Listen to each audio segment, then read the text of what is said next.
तो आइए जानते हैं भारत सहित दुनिया के 10 प्रसिद्ध समुद्री पुल। दोस्तों वैसे तो आपने पुल देखा होगा जो कि नदी के ऊपर बनाया गया है, लेकिन आज हम बात करने वाले हैं समुद्र पर पुल जो बने होते हैं। अपने आप में यह शब्द रोमांचित और हैरान करता है। यात्रा करते समय जब ट्रेन किसी नदी के ऊपर से गुजरती है तो खिड़की से बाहर देखते समय ऐसा लगता है कि जान निकल ही जाती है। नदी में बने पुल को देखते समय ही मन खुद से सवाल पूछ बैठता है कि क्या वाकई में इसे इंसान ने बनाया है। खैर, अब नदी से हम आगे बढ़ चुके हैं और इसी वीडियो में आपको बताते हैं समुद्र पर बने पूरे 10 ऐसे पुल जिसे देख के आप बिल्कुल हैरान से हो जाएंगे। तो चलिए वीडियो को स्टार्ट कर लेते हैं। नंबर 1, वाद्रा वर्ली सी लिंक। वाद्रा वर्ली सी लिंक पुल मुंबई को एक नई पहचान दिलाई है। इस ब्रिज की सुंदरता देखते ही बनती है।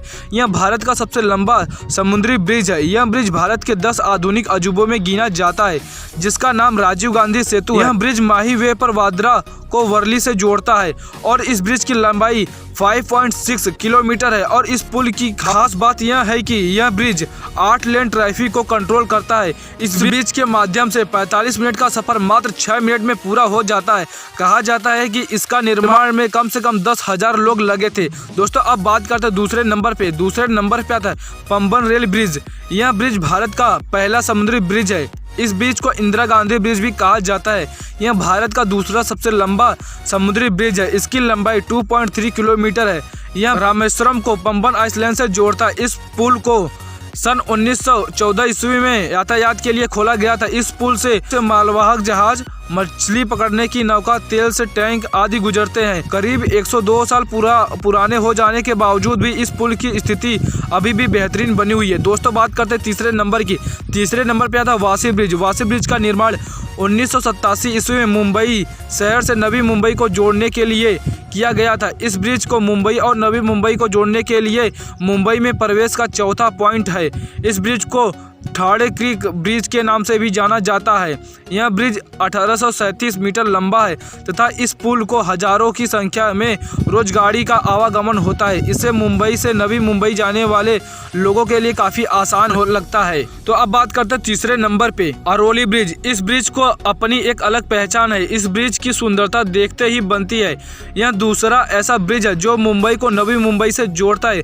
यह ब्रिज 3.8 किलोमीटर लंबा और यह ब्रिज ठाणे, बेलापुर और ईस्टर्न हाईवे को जोड़ने के लिए बनाया गया है। ब्रिज के बनने से ठाणे और बेलापुर के लोगों के लिए बहुत ही बड़ी सुविधा उपलब्ध हो गई है, जिससे कि आप इस पार से उस पार बहुत ही आसानी से इसके ऊपर से जा सकते हैं, जो कि देखने में बहुत ही ज़्यादा खूबसूरत दिखाई देता है। दोस्तों आप हमें कमेंट करके जरूर से लास्ट में बताइएगा कि आपको कौन सा ब्रिज बेहद खूबसूरत और बहुत ही अच्छा लगा। अब बात करते हैं चौथे नंबर की सुदामा सेतु।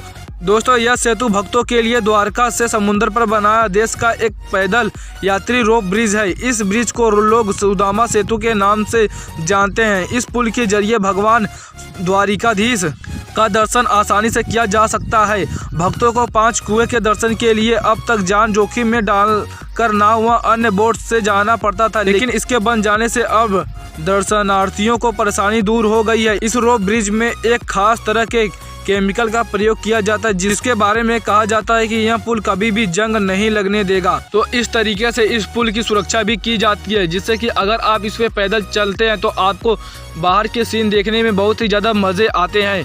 दोस्तों बात करते हैं 5वें नंबर की किंगडाओ हाईवान। कोई कुछ भी कह ले, लेकिन दुनिया में टेक्नोलॉजी के मामले में चीन बेहद आगे है। पूरी दुनिया में बेहतरीन टेक्नोलॉजी की मिसाल बनाते जा रहे चीन में अजीबों की कमी नहीं है। इसका उदाहरण चीन के किंगडाओ शहर में प्रशांत महासागर के निकट मौजूद किंगडाओ हाईवान ब्रिज। यह पुल दुनिया का सबसे बड़ा पुल भी माना जाता है। पहले अमेरिका के लुसियाना स्टेट के 37 किलोमीटर लंबे पुल को पानी में बने सबसे लंबे पुल का दर्जा हासिल था, लेकिन इसकी लंबाई 40 किलोमीटर है। जो इस ब्रिज को 5200 खंबे लगे हैं। इस ब्रिज को बनाने में लगभग 4 साल का समय लगा था। जानकारों के माने तो यह पुल इतना मजबूत है कि यह 8 मैग्नीट्यूड के भूकंप के झटके को भी झेलने की ताकत रखता है। यह ब्रिज आम जनता के लिए 2011 में चालू कर दिया गया था।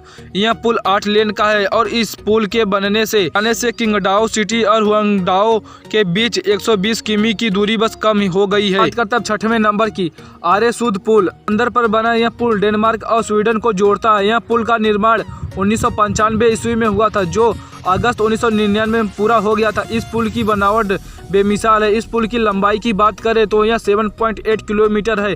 यह डबल ट्रैक पुल है जिसमें एक ओर से ट्रेन के लिए और दूसरी ओर से मोटर गाड़ी के लिए रास्ता बनाया गया है। इस पुल के साथ एक डाटा केबल भी लगाया गया है जो कि फिनलैंड को भी इंटरनेट से जोड़ा जाए। बात करते हैं 7वें नंबर की, ग्रेट बेल्ट फीडर्स लिंक। दुनिया का सबसे बड़े पुलों में से एक है। ग्रेट बेल्ट ब्रिज 6,790 मीटर लंबा है और 154 मीटर ऊंचा। यह ब्रिज दुनिया का 8वां सबसे लंबा ब्रिज है। ब्रिज डेनमार्क के जीलैंड द्वीप को फनेन द्वीप से जोड़ता है। इस ब्रिज की रूपरेखा डेनिश वास्तुकार डिस्टिंग वेटिलिंग ने तैयार की थी। इस ब्रिज पर रोजाना 27,000 से अधिक वाहन गुजरते रहते हैं।